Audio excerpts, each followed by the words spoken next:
शोएब साहब, सबसे पहले तो सर यही बताएं, आप लोगों की तो लड़ाइयां ही नहीं खत्म होती। आप पावर में होते हैं तब भी लोग लड़े होते हैं, और आज आप लोग ऑपोजिशन में हैं, इतने मसाइल हैं आप लोगों के, मगर फिर भी सबसे बड़ी खबर यही है कि आप लोगों की आपस में लड़ाई हो रही है। देखें, कुछ लड़ाइयाँ होती हैं, वो क्या कहते हैं ना कि कुछ शहर के लोग भी जालिम से कुछ सानू मरण का शौक हुई सी। शहर के लोग ज्यादा जालिम हैं। मतलब है कि अगर जावेद लतीफ आकर पार्टी पॉलिसी के खिलाफ ते बयान दे, वहां थोड़े लड़ाई जेड़ा नहीं है। मरण का शौक है उसका असी की करिए। नहीं, मैं उसी की तरफ आ रहा हूँ। शाहिद खान अब्बासी बात करें तो भी कहते हैं कि जी उस पार्टी में कोई झगड़ा नहीं है। अगर वहाँ मिफ्ता इस्माइल बात करे तो भी कहते हैं कोई झगड़ा नहीं है। अगर वहाँ जुबैर बात करें तो भी कहते हैं कि कोई झगड़ा नहीं है। मगर हमारे यहाँ इख्तलाफ को बुनियाद बना करके झगड़ा तस्वुर किया जाता है। इसमें कोई शक नहीं कि हमारे यहाँ भी कुछ चीज़ें मुनासिब नहीं है, नहीं होनी चाहिए।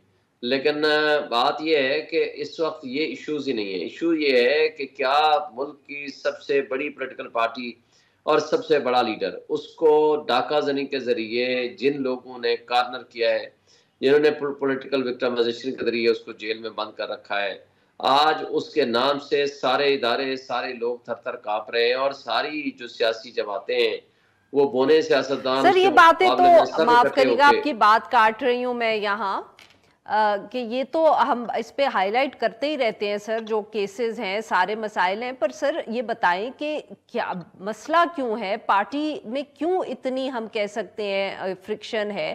अब गुज़िश्ता दिनों में ये भी खबर आई कि आपकी कोर कमेटी की मीटिंग में बहुत सख्त कलामी हुई है आपस में, आप इसको कंफर्म करेंगे? शेर अफजल मरवत साहब और न्याजुल्लाह न्याजी साहब जो हैं, इनके मुताबिक मीडिया रिपोर्ट्स में जो आया है कि इन दोनों की बहुत सख्त कलामी हुई आपकी कोर कमेटी की मीटिंग की, आप इसको कंफर्म करेंगे? देखिए, मैं अगर इसको कंफर्म करूंगा तो ये पार्टी पॉलिसी की खिलाफवर्जी होगी, अगर मैं इसे इनकार करूंगा तो ये एक झूठ होगा। इसलिए मैं ये समझता हूं कि मैं नहीं था अवेलेबल, लेकिन मुझे कुछ चीज़ें पता चली।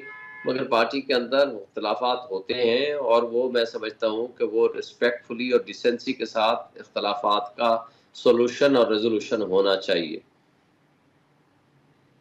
तो शोएब साहब, क्या हम आपकी बात से ये समझें कि जो कोर कमेटी में ये मसला उठा तो उसके बाद रेजोल्यूशन कोई हो गया?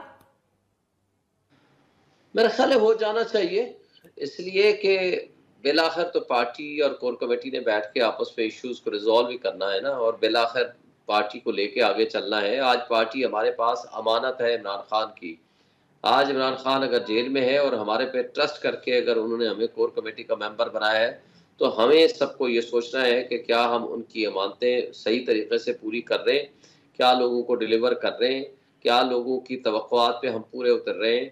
लोगों ने हमें वोट दिए चुन चुन के, ढूंढ ढूंढ के। कोई हमें जलसे नहीं थे, कोई प्रोग्राम नहीं थे, कोई प्लानिंग नहीं थी, कोई हमारे सही। लोग मौजूद नहीं थे, बहुत सारी जगहों पे हमारे पास निशान नहीं था।